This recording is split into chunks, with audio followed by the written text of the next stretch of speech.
my name is Sherry Marks. I am a teacher at Nevada Rosina High School in Nevada Hills, California, USA. My paper is titled Popular White Teachers of Latino Kids, the Strengths of Personal Experiences and the Limitations of Whiteness. I decided to conduct this research after years of observing my colleagues' abilities, or lack thereof, to relate to their students.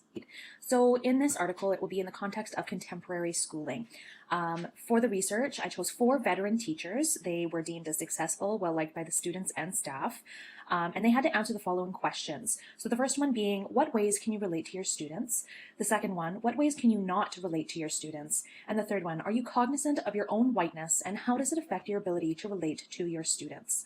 So after conducting the research, I then interpreted through the lenses of critical race theory and critical studies, and then I applied it to the research in the end. Represented the stories of these teachers in this article, I sought to share the juice of the lived experience by using many long quotes from teachers and by retelling their stories in narrative form.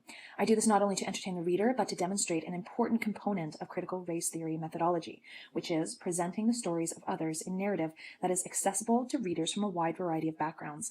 The racial and ethnic experiences of whites and other non-minorities can be an important part of the discussion and analysis of the advantages and privileges of being white in the USA. As all teachers admitted, there were many ways in which they could not relate to their students. All of these were connected obviously or subtly to race.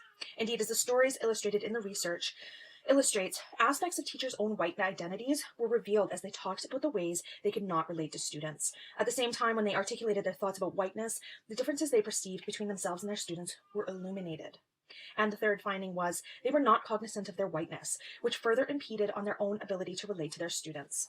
Although they were able to lovingly and successfully teach their students, relating to them through personal experiences, they were not able to relate to students' experiences as racial and cultural beings, and they greatly misunderstood their students because of this. If we adopt the critical race theory perspective that racism is an institutionalized system of advantage that privileges whites as it disadvantages people of color, and the critical race theory and critical studies in whiteness tenet that all whites are advantaged by whiteness and racism, no matter their intentions, then we have to expect that all white people, including white teachers, such as those presented here, are influenced by racism.